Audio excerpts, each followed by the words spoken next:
Hello friends. आज हम बात कर रहे हैं कंपटीशन एग्ज़ाम के बारे में। अब कंपटीशन एग्ज़ाम के लिए इसलिए बात कर रहे हैं कि मैंने देखा कि मेरे कुछ मिलने वाले कंपटीशन एग्ज़ाम की तैयारी कर रहे हैं या उनके फ्रेंड्स कंपटीशन एग्ज़ाम की तैयारी कर रहे हैं और देखने को कुछ अजीब ही चीज़ें मिली। तो मैं मेरे लाइफ का कुछ एक्सपीरियंस आपसे शेयर करना चाह रहा हूँ कि किसी भी व्यक्ति को या किसी भी स्टूडेंट को कब कंपटीशन एग्ज़ाम की तैयारी करनी चाहिए या नहीं करनी चाहिए, और करनी चाहिए तो किस तरह से करनी चाहिए। और यदि कोई भी स्टूडेंट किसी कंपटीशन एग्जाम की तैयारी कर रहा है तो उसके सक्सेस होने के चांस कितने हैं। देखिए, यदि आपकी फैमिली में कोई भी कंपटीशन एग्जाम की तैयारी कर रहा है या आप खुद कंपटीशन एग्जाम की तैयारी कर रहे हैं तो सबसे पहला ध्यान देने वाली बात यह है कि हम कंपटीशन एग्जाम की तैयारी क्यों कर रहे हैं। देखिए, यदि कई बार क्या होता है कि मेरे फ्रेंड्स कंपटीशन एग्जाम की तैयारी कर रहे हैं तो इसलिए मैं भी उस कंपटीशन एग्जाम की तैयारी कर रहा हूँ। कोई भी फॉर्म फिल होने वाला है, फ्रेंड ने बोल दिया कि इस डिपार्टमेंट में वैकेंसी निकली हुई है, मैं फॉर्म फिल कर रहा हूँ, क्या तुम भी कर रहे हो? तो फिर आपने भी वो फॉर्म फिल कर दिया, जबकि आपको उस एग्ज़ाम के बारे में कोई नॉलेज ही नहीं थी, या आपको ये भी नहीं पता कि वो एग्ज़ाम के लिए टाइम कितना दिया जाएगा, कि फॉर्म कब फिल होंगे और फॉर्म फिल हो रहे हैं तो एग्ज़ाम कितने टाइम में लगेगी, उसके लिए कितनी प्रिपरेशन हम कर सकते हैं। ठीक है, तो अभी मैं जो बताना चाह रहा हूँ, मैं ये कहना चाह रहा हूँ कि कोई भी व्यक्ति खुद का सेल्फ असेसमेंट कर सकता है कि किस तरह से, मतलब वो खुद एग्ज़ाम क्रैक कर पाएगा नहीं कर पाएगा, किस तरह की वो तैयारी कर रहा है। देखिए, बड़ों ने कहा है कि पूत के पग पालने में ही दिख जाते हैं। अभी आपको ये बड़ा अजीब लगेगा सुनने में कि ये कैसे बोल दिया आपने कि पूत के पग पालने में ही दिख जाते हैं। देखिए, कंपटीशन एग्ज़ाम की तैयारी करने से पहले यह जान लेना ज़रूरी है कि क्या वास्तव में जो भी स्टूडेंट है या कोई कॉम्पिटिटर है वो किस तरह की तैयारी कर रहा है या उसने क्यों सोचा। सबसे पहला तो पॉइंट है कि कंपटीशन एग्ज़ाम की तैयारी करनी क्यों, और करनी तो किस डिपार्टमेंट के कंपटीशन एग्ज़ाम की तैयारी करनी है। कंपटीशन एग्ज़ाम को क्रैक कैसे किया जाएगा, क्या मैं उसे कर भी पाऊंगा या नहीं कर पाऊंगा। कंपटीशन एग्ज़ाम के अंदर किस तरह के क्वेश्चंस पूछे जाते हैं, क्या उसकी जानकारी स्टूडेंट को है। देखिए, कंपटीशन के अंदर लाखों बच्चे एग्ज़ाम देते हैं, ठीक है, ओके, लाखों बच्चे एग्ज़ाम देते हैं और हर कोई एग्ज़ाम को क्रैक नहीं कर पाता। उनमें से कुछ हजार बच्चे ही एग्ज़ाम को क्रैक कर पाते हैं। अब सबसे पहला जो रिव्यू करने की बात है, उसके लिए मैं आपको कुछ पॉइंट्स बताता हूं कि किस तरह से हम खुद का रिव्यू कर सकते हैं। देखिए, क्या होता है कि कोई भी स्टूडेंट है और उसने जो भी कंपटीशन एग्ज़ाम की तैयारी कर रहा है या जिस भी एग्ज़ाम का फॉर्म फिल करा है, अब उसे क्या चेक करना है कि पहले मेरे अब से पहले के जो मैंने एग्ज़ाम दिए हुए हैं, 10th 12th या BCom, BA, BSc, ETC etcetera जो भी हैं, ठीक है, उन एग्ज़ाम्स में किस तरह के नंबर आए। तो जो देखिए, एग्ज़ाम में दो तरह के पैटर्न चलते हैं। पहला चलता है, एक तो कॉमन एग्ज़ाम लगता है। कॉमन एग्ज़ाम में आता है हिंदी, इंग्लिश, मैथ, जीके, और कुछ एग्ज़ाम्स में जीके के अंदर ही साइंस को इंक्लूड कर देते हैं।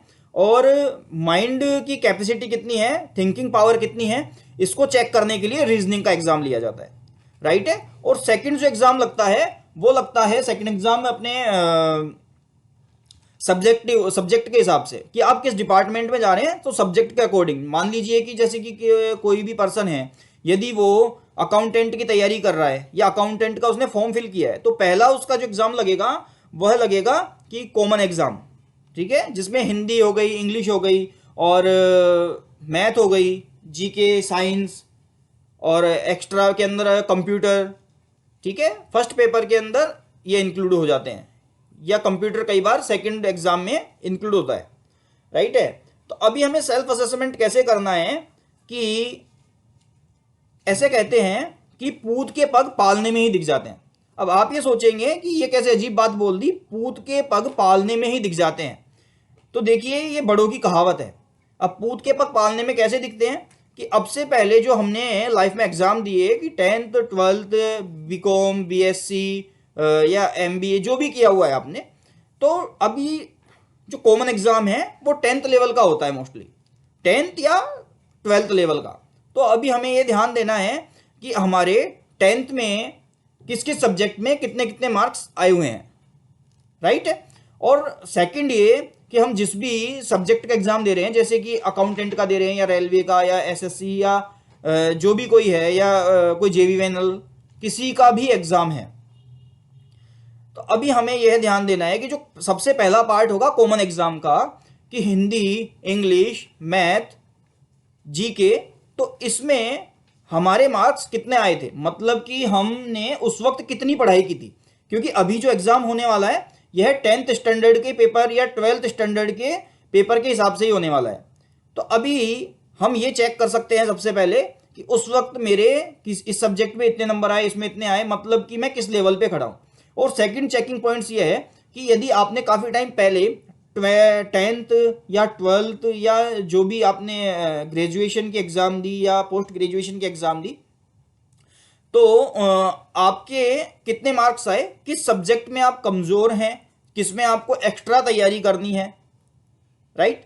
और कौन सा सब्जेक्ट ऐसा है जिसमें आपकी पकड़ अच्छी है, जिसके अंदर आप कम तैयारी करके भी अच्छे मार्क्स ले सकते हैं, ला सकते हैं। तो अभी देखिए क्या होता है, कंपटीशन एग्जाम के अंदर लाखों बच्चे एग्जाम देते हैं और उसमें से कुछ हजार बच्चे ही एग्जाम को क्रैक कर पाते हैं, राइट।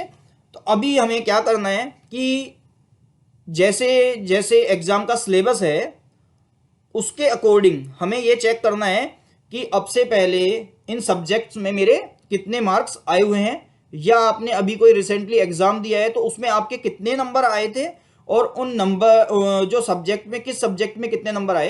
देखिए हर कंपटीशन एग्जाम के बाद में एक रिजल्ट आता है और रिजल्ट के अंदर हम ये चेक कर सकते हैं कि मेरे कॉमन एग्जाम में कितने नंबर आए और जो मेन एग्जाम लगा उसमें कितने नंबर आए, राइट है। और हिंदी में कितने रहे, इंग्लिश में कितने, मैथ में कितने। देखिए कोई भी एग्जाम हो, मैथ पे पकड़ अच्छी होना कंपलसरी है, क्योंकि मैथ ही ऐसा घोड़ा है जो हमें रेस जिता सकता है, पहली चीज।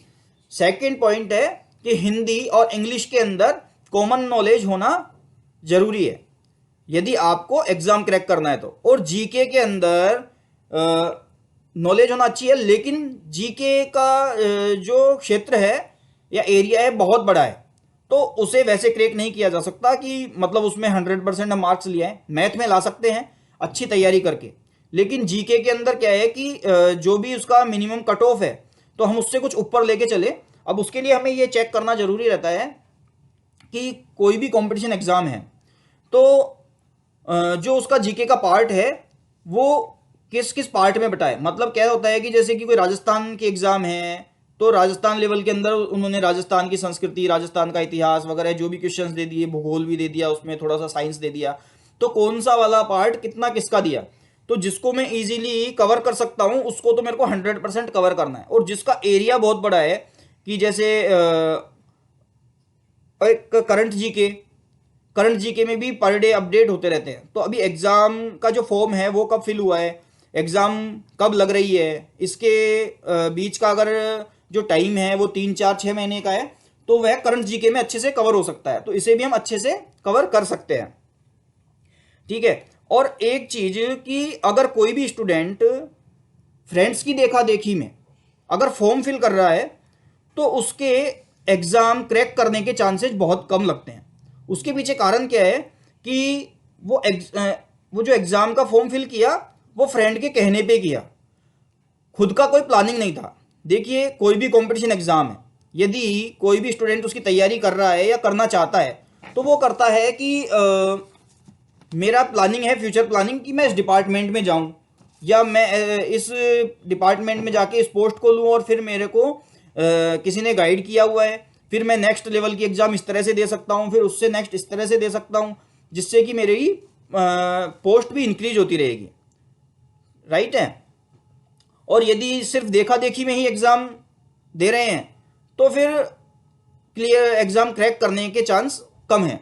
अब देखिए कि किसी स्टूडेंट ने देखा देखी में फॉर्म फिल कर दिया, वह पढ़ाई लिखाई में अच्छा है, उसका कैचिंग पावर अच्छा है, तो वह एग्जाम क्रैक कर सकता है। ऐसा नहीं कि कोई कर नहीं सकता, एग्जाम क्रैक कर सकता है, लेकिन एक प्लानिंग होना जरूरी है।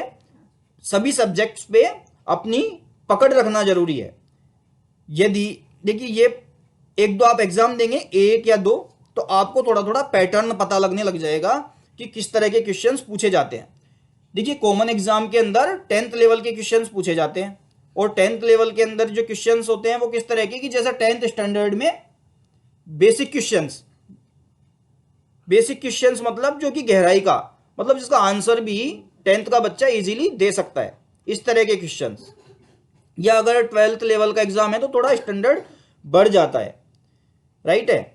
और ऐसी स्टूडेंट या कॉम्पिटिटर जो कि देखा देखी में नहीं, प्लानिंग के साथ एग्जाम दे रहे हैं कि यस मेरी ये प्लानिंग है, तो वो उस एग्जाम को अच्छे से क्लियर कर सकते हैं। देखिए कि हर माता पिता का सपना होता है कि मेरे बच्चे अच्छी एजुकेशन ले और किसी अच्छे लेवल पर पहुंचे, अपने टारगेट को अचीव करें। अब लेकिन देखिए वही बच्चे अपने टारगेट को अचीव कर पाते हैं जिनका खुद का कोई टारगेट होता है कि मेरे को इस टारगेट को हासिल करना है। यदि किसी का टारगेट नहीं है, देखा देखी के अंदर यदि फॉर्म फिल कर रहा है, तो वो खुद का टाइम वेस्ट कर रहा है, साथ ही साथ अपने घर वालों के पैसे भी वेस्ट कर रहा है। ये क्लियर है। देखिए चाहे किसी को अच्छा लगे चाहे बुरा लगे, लेकिन ये क्लियर है।